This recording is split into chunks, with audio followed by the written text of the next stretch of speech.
Nightie পরে এসেছি আমি রানুদির বাড়িতে। নাইটি নাইটি দেখো। এই ভিডিওটি শুধুমাত্র এন্টারটেইনমেন্টের জন্য বানানো। ভিডিও দেখবেন, মজা নেবেন আর ভুলে যাবেন, গায়ে মাখবেন না বাবা।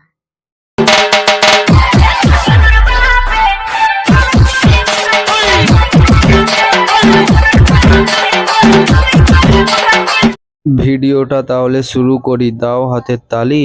বাচ্চারা দেখো না, কারণ দিয়েছো একটু গালাগালি। তো বন্ধুরা, ইলেকট্রিক সমস্যায় ভুগছেন, কারেন্ট চলে গেলে অন্ধকারে থাকতে হচ্ছে, তো কোনো সমস্যা নেই। এখন থেকে আমি নিয়ে চলে এসেছি পার্সোনাল জেনারেটর, মাত্র 100 টাকা। বিশ্বাস হচ্ছে না? তো দেখে নিন।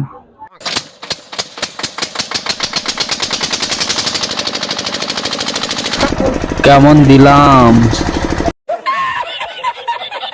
সতর্কবার্তা, সতর্কবার্তা, সতর্কবার্তা। এখন যেখানে সেখানে এরকম পণ্যচানা ভাইব্রেশন জেনারেটর দেখতে পারবে। তাদের থেকে দূরত্ব বজায় রাখুন, নয়তো এদের ভাইব্রেশনে আপনাকে ধ্বংস করে দেবে।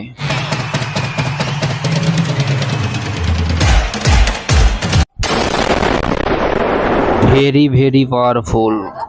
তো চলো আজকে কথা বলবো এই ট্যালেন্টেড মানুষদেরকে নিয়ে, যাদেরকে নিয়ে কেউ এখনো কথাই বলছে না। এদের ট্যালেন্টেড কেউ কদর করেই না। থাকলে তো করবে। আজ এই পোঁদ নাচানো মামুনিগুলো তাদের নিজের ট্যালেন্ট কোথাও দেখাতে পারছে না, তাই এরা রাস্তাঘাটে, ট্রামে, বাসে, ট্রেনে যেখানে সেখানে পোঁদ নাচিয়ে বেড়াচ্ছে।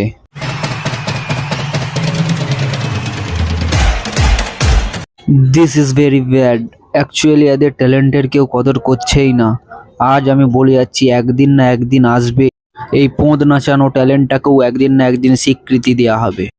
তবে আচ্ছা দিদি, আপনার মেয়ে কি করে? স্টেশনে স্টেশনে পোঁদ নাচায়। তো চলো এই নাচানো পোঁদের উৎপত্তি আর শেষ কোথায় আজ আমরা খুঁজে বের করব। গল্পটা শুরু করেছিল এই দুষ্টু নামের একটি মেয়ে। সে তার জেনারেটরের মতো পোঁদরি নিয়ে প্রথম এইরকম ভিডিও বানায়। তারপর হঠাৎ একদিন দুষ্টুমি বেড়ে যায় আর বিয়ে হয়ে যায়। আমাকে দাও নাও, আমাকে নাও, আগুনে নাও, ফাগুনে নাও, বসে বসে দাও নাও, নাও গো। আর বিয়ের পর তার এরকম অবস্থা হয়ে যায়। আমার বুক ফাটে তো মুখ ফোটে না। বিয়ের পর মানুষ কত কিছু ভেঙে দিচ্ছে, আর এর নিজের পায়ে ভেঙে দিল। কিন্তু দুষ্টু এরপরও থেমে থাকেনি। দুষ্টুর আবার হয়ে যায় অ্যাক্সিডেন্ট। আমার মনে হয় তোর বিয়েতে কারো নজর লেগে গেছে। কিন্তু আমাদের দুষ্টু রিল বানাতে কখনো থেমে থাকেনি। ইচ অ্যান্ড এভরি টাইম দুষ্টুর পা ভেঙে যাও, হাত ভেঙে যাও, তবুও দুষ্টু থেমে থাকবে না, রিল বানাতেই থাকবে। কে জানে কোন দোকানে ঝুলছে আমার পুজোর জামা, বেচে দাও মামা, এবার কিনতে আমি পারবো না। যাই হোক, মাঝে মাঝে এরকম রেস্ট নিস, তবু মানুষজন একটু রেহাই পাবে। আমাদের প্রিয় দুষ্টু সারা বছর এরকম রিলস বানায়, কিন্তু পুজোর আগে এরকম রিলস।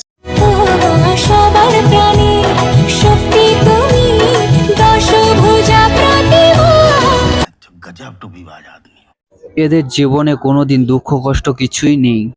আলটিমেটলি এদের এইরকম ছাপড়িগুলোর একটাই উদ্দেশ্য, পপুলারিটি। এদের পপুলারিটিটা ঠিক বনি সেনগুপ্তের মতো, one of the leading boss hero, কিন্তু এদের কোনো ফিল্মে চান্স পায় না। এই পোঁদ নাটানো ট্রেন্ডটা এর থেকেই শুরু হয়েছে, আর এখন ঘরে ঘরে পৌঁছে গেছে, যেমন ইনি।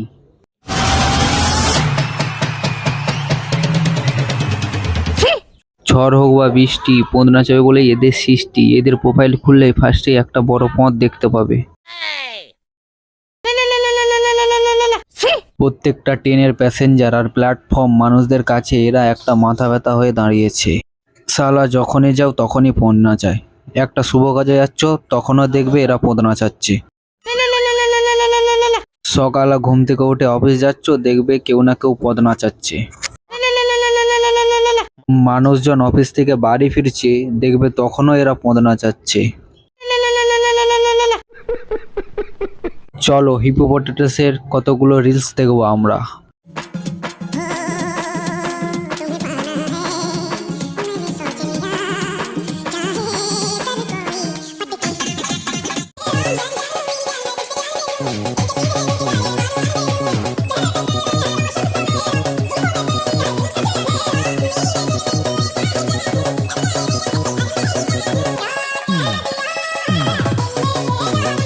এছাড়া বয়স্ক লোকগুলোর মুখগুলো তো দেখো, একজন তো মুখই খুলে ফেলছে।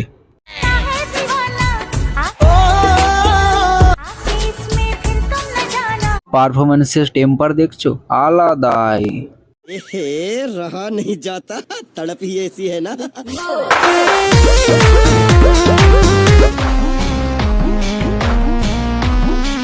কাকার হাসি দেখেছো? কাকা দূর দিকেই দেখো, ছুঁয়ে ফুঁয়ে দিয়ে দেও না, আবার নারীবাজি জেগে উঠবে, কেলানি পেলানি খেয়ে যাবে।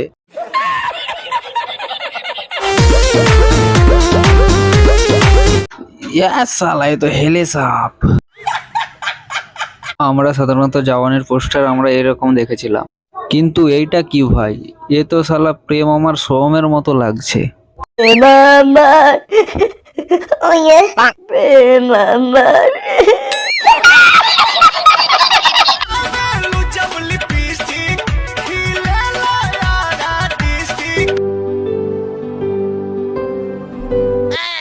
আরে ভাই পারফরমেন্স দেখ না, কত সুন্দর নাচছে দেখ না, পোঁতের দিকে তাকিয়ে আছিস কেন?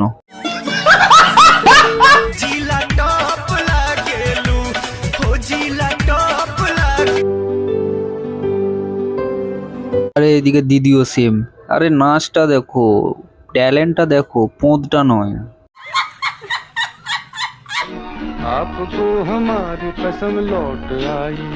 আরে দাদা, পাশ থেকে হাততালি দিয়ে কোনো উৎসাহ বাড়িয়ে লাভ নেই, যদি দুটো খুচরা টাকা থাকে কপালে ছুঁড়ে মারো না।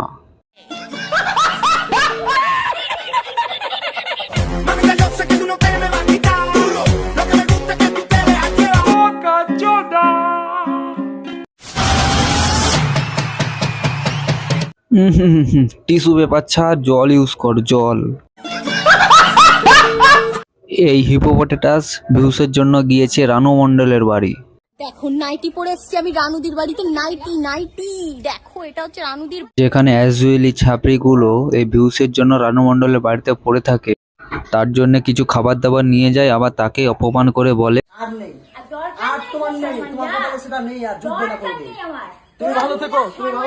এই রীতিমতো হিপোপটেটাসও রানু মণ্ডলের বাড়িতে যায়। এই হিপোপটেমাস রানু মণ্ডলকে গিয়ে জিজ্ঞেস করে যে তুমি আমাকে চিনতে পারছো কিনা।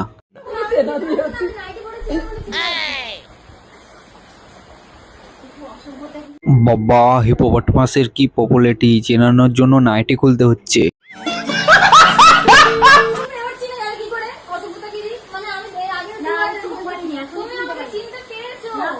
হিপোপটেমাস তোকে চিনে নি, আরে সারা জোর জবরদস্তি চেনাবে ও।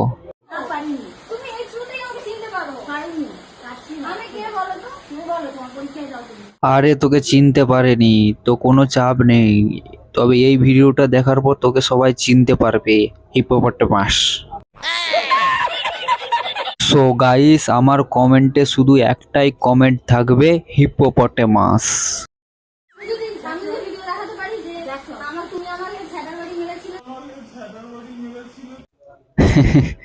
শেষে রানু মণ্ডলের কাছ থেকে ঝাঁটা বাড়ি খাচ্ছিস।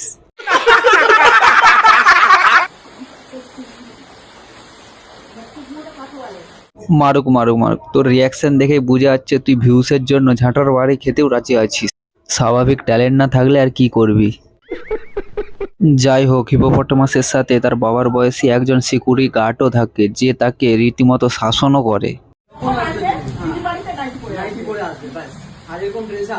বাহ, ওয়াটার বিউটিফুল শাসন। দিস ইজ গড শিওর বেকারত্বের শিকার। মানে ঠিক টাইমে যদি কাকার বিয়ে হতো, এর বয়সী একটি মেয়ে হয়ে যেত, আর সেই বয়সী মেয়ের সাথে গিয়ে ট্রেনে গিয়ে নাচ করছে।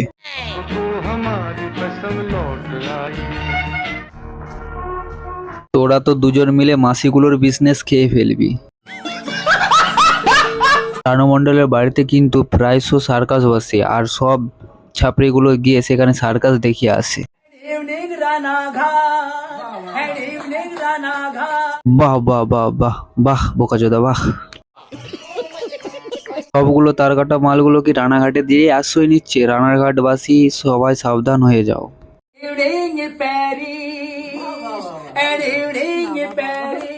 আরে কাকা, कहना क्या चाहते हो?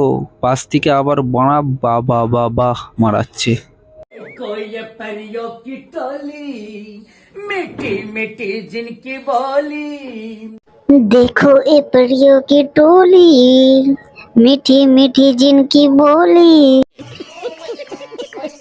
এত ট্যালেন্ট দেখানোর পরেও কেউ যখন চিনতে পারছে না, রানু মণ্ডলকে রাগিয়ে খুঁচিয়ে ভিউজ বাড়ানোর চেষ্টা করছে।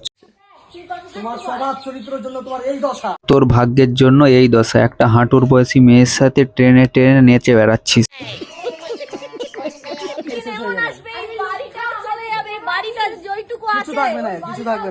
নিস না, তোরাও একদিন এই মার্কেট থেকে এমনিই গায়েব হয়ে যাবি, আর তখন নাইটি খুললেও কেউ চিনতে পারবে না।